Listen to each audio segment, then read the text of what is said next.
வணக்கம். ஏப்ரல் 22ஆம் தேதி இன்னைக்கான முதல் பதிவு. பங்குச்சந்தையில் நடந்த சில விஷயங்களை விரைவாக பார்க்கலாம். முக்கியமான தகவல், நான் செபி ரெஜிஸ்டர்ட் அட்வைசர் கிடையாது. நம்ம சேனல்ல இருந்து எப்போதுமே ஸ்டாக் ரெக்கமெண்டேஷன்ஸ் கிடையாது. யூடியூப் சேனல் மட்டும் இல்லைங்க, மற்ற சோஷியல் மீடியா பிளாட்ஃபார்மான இன்ஸ்டாகிராம், வாட்ஸ்அப், டெலிகிராம்ல இருந்து கூட நாம ஸ்டாக் ரெக்கமெண்டேஷன்ஸ் வழங்குவதில்லை. மேலும் பணத்தை வாங்கிட்டு எந்த சேவையும் வழங்குவது இல்லை. பல போலியான குரூப் இயங்கிட்டு இருக்கு. தயவு செய்து ஜாகிரதையாக இருங்க. இந்த வீடியோவில் காட்டக்கூடிய அனைத்து கம்பெனிகளும் வெறும் இன்ஃபர்மேஷனல் பர்பஸ்க்காக மட்டுமே முதலீடு செய்யுங்கன்னு சொல்கிற வீடியோ கிடையாது. எந்த ஒரு முதலீட்லையும் ரிஸ்க் இருக்கும். ரிஸ்க் புரியாமல் இன்வெஸ்ட் செய்யாதீங்க. ரிஸ்க் புரியலன்னா தயவு செய்து இன்வெஸ்ட்மெண்ட்டை தவிர்த்துருங்க. நம்ம ருபி டிரைவர் சேனலை ஆதரிக்கிற அனைத்து நல்ல உள்ளங்களுக்கும் நன்றி. சில இண்டிவிஜுவல் ஸ்டாக்ஸ் மற்றும் செய்திகள் விரைவாக பார்க்கலாம். நேற்று ஏப்ரல் 21ஆம் தேதி நிஃப்டி 1.2% அதிகமாக க்ளோஸ் ஆயிருக்கு. ஃபாரின் இன்ஸ்டிடியூஷனல் இன்வெஸ்டர்ஸ் 11,700 கோடி ரூபாய்க்கு வாங்கியிருக்கிறாங்க. 9,700 கோடி ரூபாய்க்கு விற்பனை செய்திருக்கிறாங்க. நெட் பையர்ஸாக இருக்கிறாங்க 2,000 கோடி ரூபாய்க்கு. டொமஸ்டிக் இன்ஸ்டிடியூஷனல் இன்வெஸ்டர்ஸ் 15,600 கோடி ரூபாய்க்கு வாங்கியிருக்கிறாங்க. 15,400 கோடி ரூபாய்க்கு விற்பனை செய்திருக்கிறாங்க. 250 கோடி ரூபாய்க்கு நெட் பையர்ஸாக இருக்கிறாங்க டொமஸ்டிக் இன்ஸ்டிடியூஷனல் இன்வெஸ்டர்ஸ். இன்னைக்கு ஏப்ரல் 22ஆம் தேதி குவார்ட்டர்லி ரிசல்ட் அறிவிக்கக்கூடிய சில கம்பெனிகள் HCL technologies, Havells India, Tata communication, AU small finance bank, MM financial மற்றும் வாரி எனர்ஜிஸ். நிஃப்டி மார்ச் 2026க்குள்ளார 24,970 லெவலில் எட்டுவதற்கான வாய்ப்புகள் இருக்குன்னு நொமுரா கருத்து தெரிவிச்சிருக்கிறாங்க. தகவல் கிடைத்தது மணி கண்ட்ரோல்லேருந்து. இந்திய அரசு சைனாவிலிருந்து வரக்கூடிய சில ஸ்டீல் ப்ராடக்ட்ஸ்க்கு எதிராக வரி விதிச்சிருக்கிறாங்க. இம்போர்ட் டேக்ஸை விதிச்சிருக்கிறாங்க. தற்காலிகமாக 12% வரி விதிச்சிருப்பதாக மணி கண்ட்ரோலில் அப்டேட் கொடுத்துருக்குறாங்க. சவுத் கொரியா நிறுவனமான LG மற்றும் சாம்சங் இந்திய அரசாங்கத்திற்கு எதிராக நீதிமன்றம் போகிறாங்க. இந்திய அரசுடைய ஒரு பாலிசியை எதிர்த்து தான் அவங்க நீதிமன்றத்துக்கு போயிருக்கிறாங்க. எலக்ட்ரானிக் வேஸ்ட் ரீசைக்கிளர்ஸ்க்கு அதிகமாக அவங்க பணம் கொடுக்குற மாதிரி இருக்குது. அந்த ரீசைக்ளிங் பாலிசிக்கு எதிராகத்தான் அவங்க நீதிமன்றம் போயிருப்பதாக மணி கண்ட்ரோலில் அப்டேட் கொடுத்துருக்காங்க. ஏற்கனவே டாட்டாவுடைய வோல்டாஸ், ஹேவல்ஸ் மற்றும் டைக்கன் இதே மாதிரி நீதிமன்றத்திற்கு இந்திய அரசாங்கத்திற்கு எதிராக போயிருப்பதாக அதே மணி கண்ட்ரோல் செய்தியில் சொல்லியிருக்கிறாங்க. US ஃபெடரல் ரிசர்வுடைய தலைவர் ஜெரோம் பவலை பதவி நீக்கம் செய்வாரா டொனால்ட் ட்ரம்ப் என்ற கேள்வி எழும்பியிருக்கு. மின் பத்திரிகையிலிருந்து கிடைத்த தகவல். டொனால்ட் ட்ரம்ப் ஜெரோம் பவல் மீது அதிருப்தியில் இருக்கிறாரு. இன்ட்ரெஸ்ட் ரேட்டை குறைக்காமல் இருக்கிறதுனால டொனால்ட் ட்ரம்ப் என்ன சொல்லியிருக்காருன்னா, உடனடியாக இன்ட்ரெஸ்ட் ரேட்டை குறைக்கலன்னா US எக்கனாமி ஸ்லோ டவுன் ஆகுன்ற கருத்து டொனால்ட் ட்ரம்ப் தெரிவிச்சிருக்கிறாரு. அதனால் அவர் இன்ட்ரெஸ்ட் ரேட்டை குறைக்காமல் இருக்கிறதுனால அதிருப்தியில் இருக்கிறாரு. ஸோ அவருடைய பதவி நீக்கம் செய்வாரான்ற கேள்வி எழும்பியிருக்கு. அடுத்த மீட்டிங் ஃபெடரல் ரிசர்வுடைய மீட்டிங் மே 6 மற்றும் 7ஆம் தேதி அன்னைக்கு முடிவு செய்வாங்க இன்ட்ரெஸ்ட் ரேட்டில் ஏதாவது மாற்றம் இருக்கா இல்லையான்னு. ஆனால் டொனால்ட் ட்ரம்ப் என்ன எதிர்பார்க்கிறாருன்னா, அந்த மீட்டிங் டேட்ஸ் படி போகாமல் உடனடியாக இன்ட்ரெஸ்ட் ரேட்டை குறைக்கணும் என்ற கருத்து வைத்திருக்கிறார் டொனால்ட் ட்ரம்ப். ஆனால் அது செய்யாமல் விட்டுட்டு இருக்கிறாங்க ஃபெடரல் ரிசர்வுடைய தலைவர் ஜெரோம் பவல். அவரை பதவி நீக்கம் செய்வதற்கான இப்போ வாய்ப்புகள் இருக்கான்ற கேள்வி எழும்பியிருக்கு. தகவல் நமக்கு கிடைத்தது மின் பத்திரிகையிலிருந்து. சீமென்ஸ் லிமிடெட் குறித்து NDTV ப்ராஃபிட்லேருந்து கிடைத்த ஒரு தகவல். நேற்று 2% வீழ்ச்சியை பார்த்துருக்கு Siemens limited. Bank of America valuations எக்ஸ்பென்சிவாக இருக்குன்னு கருதுறாங்க. அதே போல் இந்த டீமர்ஜருக்கு பிறகு பெரிய அளவில் இந்த கம்பெனியில் வளர்ச்சி இருக்காதுன்னு கருதுறாங்க பேங்க் ஆஃப் அமெரிக்கா. அவங்க அண்டர் பெர்ஃபார்ம் ரேட்டிங் தொடர்ந்து கொடுத்துருக்காங்க. டார்கெட் ப்ரைஸை டீமர்ஜருக்கு ஏற்ப மாற்றி இருக்கிறாங்க. முன்ன சொன்னது 4,350. டீமர்ஜர் அவங்க கன்சிடர் பண்ணி இப்போ கொடுத்துருக்கிற புது டார்கெட் 2,450 ரூபாய். முத்தூட் ஃபினான்ஸ் டிவிடெண்ட் அறிவிச்சிருக்கிறாங்க. ஒரு ஷேருக்கு 26 ரூபாய்.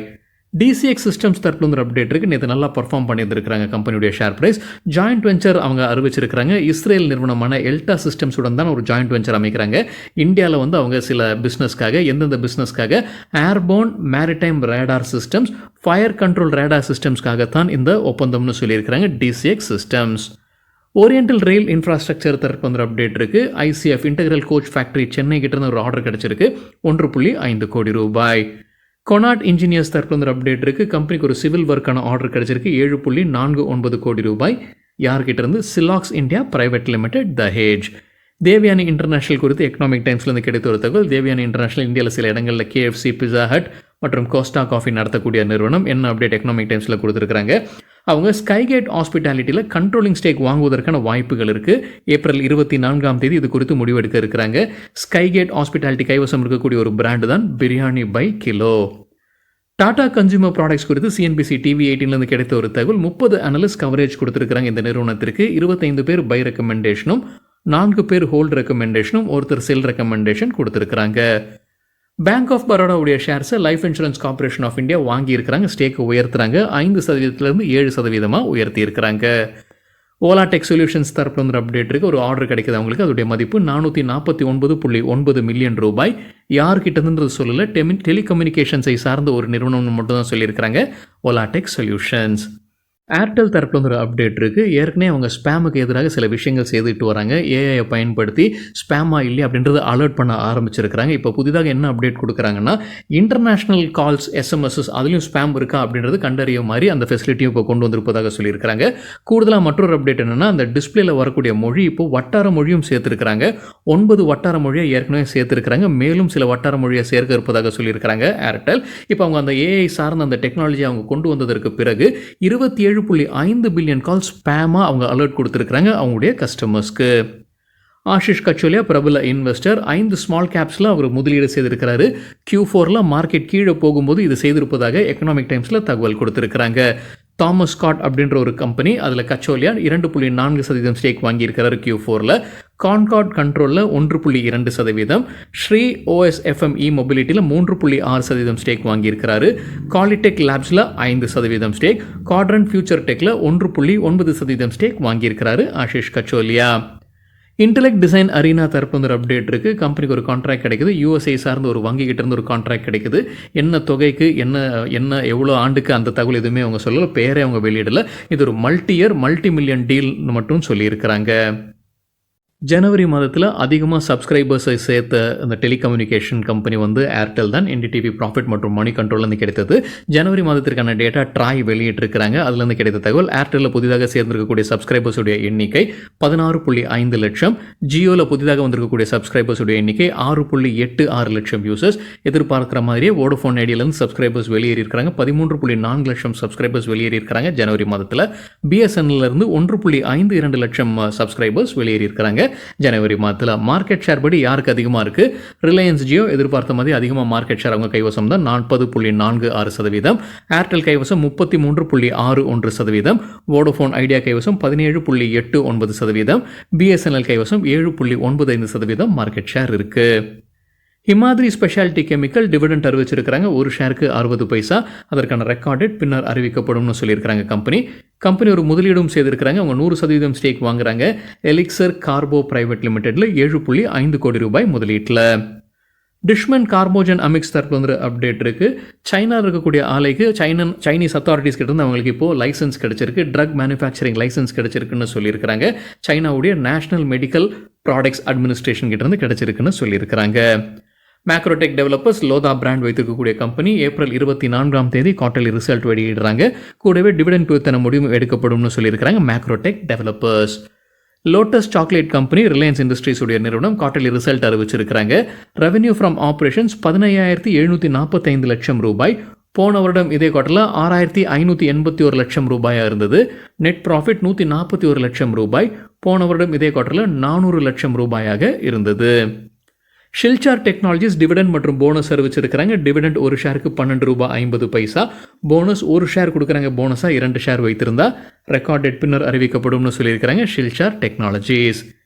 கெயில் இந்தியா நேற்று 5% அதிகரித்ததுன்னு CNBC TV18 அப்டேட் கொடுத்துருக்காங்க.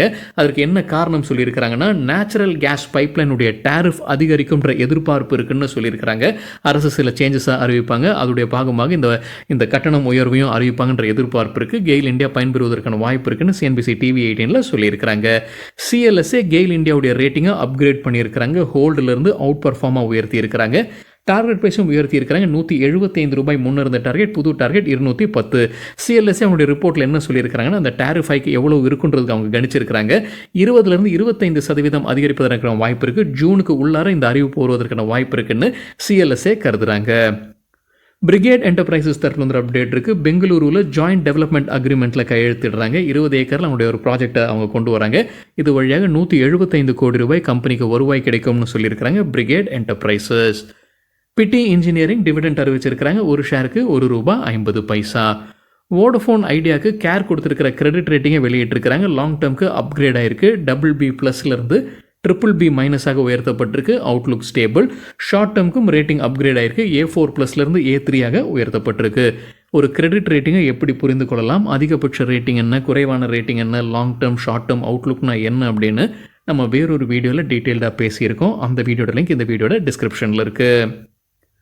டாடா பவர் தரப்புல வந்து அப்டேட் இருக்குது. அவங்களுடைய மற்றொரு நிறுவனம் தான் Tata power renewable energy limited. அவங்களும் டாடா மோட்டர்ஸும் ஒரு பார்ட்னர்ஷிப்பில் வராங்க. விண்ட் சோலார் ஹைப்ரிட் ப்ராஜெக்ட்காக தான் இந்த பார்ட்னர்ஷிப்னு சொல்லியிருக்கிறாங்க Tata power. Health care global enterprises தரப்பு வந்து அப்டேட் இருக்குது. அவங்களுடைய கேன்சர் சென்டரை திறக்கிறாங்க அகமதாபாத்தில். ஹெச்சிஜி ஹாஸ்தா கேன்சர் சென்டர் 217 படுக்கை கொண்ட சென்டராக இது இருக்கும்னு சொல்லியிருக்கிறாங்க. முன்ன இருந்த ஸ்ட்ரென்த்துடன் ஒப்பிட்டு பார்க்கும்போது 140% அதிகரிச்சிருக்குன்னு சொல்லியிருக்கிறாங்க health care global enterprises. Tata investment corporation dividend அறிவிச்சிருக்கிறாங்க. ஒரு ஷேருக்கு ₹27. குவார்ட்டர்லி ரிசல்ட்டும் அறிவிச்சிருக்கிறாங்க. டேட்டா கிடைத்தது என்டிடிவி ப்ராஃபிட்லேருந்து. கன்சாலிடேட்டட் பேசிஸில் டோட்டல் ரெவென்யூ ஃப்ரம் ஆப்ரேஷன்ஸ் ₹16.43 கோடி, இயர் ஆன் இயர் 71% விழுந்திருக்கு. ப்ராஃபிட் ஆஃப்டர் டேக்ஸ் ₹38 கோடி, இயர் ஆன் இயர் 37% விழுந்திருக்குன்னு சொல்லியிருக்கிறாங்க என்டிடிவி ப்ராஃபிட்டில்.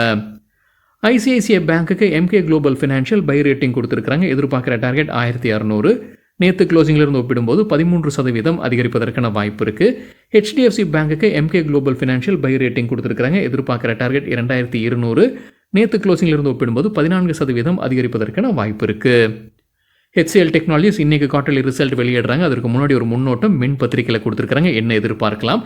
வருவாய் அவங்க எதிர்பார்ப்பது ₹30,356 கோடி. குவார்ட்டர் ஆன் குவார்ட்டர் 1.6% அதிகரிப்பதற்கான வாய்ப்பு இருக்குது. நெட் ப்ராஃபிட் எதிர்பார்ப்பது ₹4,288 கோடி. குவார்ட்டர் ஆன் குவார்ட்டர் 6% விழுவதற்கான வாய்ப்பு இருக்குது. என்ன கைடன்ஸ் கொடுப்பதற்கான வாய்ப்புகள் இருக்குது? ஹெச்சிஎல் டெக்னாலஜிஸ் நிதியாண்டு 2026 அவங்களுடைய ரெவென்யூ க்ரோத்துடைய கைடன்ஸ் 3-5% அவங்க கொடுப்பதற்கான வாய்ப்பு இருக்குன்னு சொல்லியிருக்கிறாங்க மின் பத்திரிகையில். மஹிந்திரா லாஜிஸ்டிக்ஸ் டிவிடெண்ட் அறிவிச்சிருக்கிறாங்க. ஒரு ஷேருக்கு ₹2.50. குவார்ட்டர்லி ரிசல்ட்டும் அறிவிச்சிருக்கிறாங்க. Q4 கன்சாலிடேட்டட் ரெவென்யூ ₹1,570 கோடி. போன வருடம் இதே குவார்ட்டரில் ₹1,451 கோடி. கம்பெனி நஷ்டத்தில் இருக்கிறாங்க. கிட்டத்தட்ட ₹7 கோடி நஷ்டம். போன வருடம் இதே குவார்ட்டரில் ₹13 கோடி நஷ்டத்தில் இருந்திருக்கிறாங்க. முழு நிதியாண்டிற்கு கன்சாலிடேட்டட் பேசிஸில் வருவாய் ₹6,105 கோடி. போன வருடம் ₹5,506 கோடி இருந்தது. நஷ்டத்தில் இருக்கிறாங்க. முழு நிதியாண்டு ₹36 கோடி. போன வருடம் ₹55 கோடி நஷ்டத்தில் இருந்திருக்கிறாங்க. ஆஹா சோலார் டெக்னாலஜிஸ் தரப்பு வந்து அப்டேட் இருக்குது. ஓஎன்ஜிசி கிட்ட இருந்து ஒரு கான்ட்ராக்ட் கிடைக்குது. அதோடைய மதிப்பு ₹32 லட்சம். 15 மாதத்திற்கான கான்ட்ராக்ட் இது. ஸ்டார் ஹெல்த் இன்சூரன்ஸ் தரப்பு வந்து அப்டேட் இருக்குது. அவங்க சன்ரைசர்ஸ் ஹைதராபாத் ஐபிஎல் டீமுடன் ஒரு ஒப்பந்தத்தில் வராங்க. அவங்களுடைய ஆஃபிஷியல் ஹெல்த் இன்சூரன்ஸ் பார்ட்னராக இந்த ஐபிஎல் போட்டியில் அவங்க வராங்க. ஆனந்த்ராஜ் தரப்புல வந்து அப்டேட் இருக்குது. டிவிடெண்ட் அறிவிச்சிருக்கிறாங்க. ஒரு ஷேருக்கு 73 ஹெச்ஜி இன்ஃப்ரா இன்ஜினியரிங் தரப்பு வந்து அப்டேட் இருக்குது. குஜராத் உர்ஜா விகாஸ் நிகம் லிமிடெடுடைய ஒரு டெண்டரில் குவாலிஃபைட் பிடராக இருக்கிறாங்க. ஸ்டாண்டலோன் பேட்டரி எனர்ஜி ஸ்டோரேஜ் சிஸ்டம்ஸ்க்கான டெண்டர் இதுன்னு சொல்லியிருக்கிறாங்க HG infra engineering. MobiKwik systems தரப்பு வந்து அப்டேட் இருக்குது. அவங்க பூனாவாலா ஃபின்காப்புடன் ஒரு பார்ட்னர்ஷிப்பில் வராங்க. இன்ஸ்டன்ட் பர்சனல் லோன்ஸ்க்காகத்தான் இந்த பார்ட்னர்ஷிப். மொபிக்விக் கஸ்டமர்ஸ்க்கு இந்த லோனுக்கு அவங்க விண்ணப்பிக்கலாம். ₹50,000 15 லட்சம் வரைக்கும் பர்சனல் லோன் வழங்குவதற்கான வாய்ப்பு இருக்குன்னு சொல்லியிருக்கிறாங்க. ராஜ்ரத்தன் குளோபல் வயர் டிவிடெண்ட் அறிவிச்சிருக்கிறாங்க. ஒரு ஷேருக்கு ₹2. கெய்னர்ஸ் வித் ஹை வால்யூம் பட்டியலை விரைவாக பார்க்கலாம். இது நேற்றுக்கான டேட்டா. ஹை வால்யூம் எப்படி சொல்கிறேன்னா, நேற்று வால்யூமுடன் கடந்த 10 நாளைக்கான ஆவரேஜ் வால்யூமை ஒப்பிடும்போது 100%க்கு மேலே இருக்கிற சில ஸ்டாக்ஸ். கெய்னர்ஸ்ன்னு சொல்லும்போது நேற்று ஷேர் ப்ரைஸ் அதிகரித்திருக்க வேண்டும். ஸ்பந்தனா ஸ்பூர்த்தி 20% ஷேர் ப்ரைஸ் அதிகரித்தது. 1132% வால்யூம் அதிகரித்தது.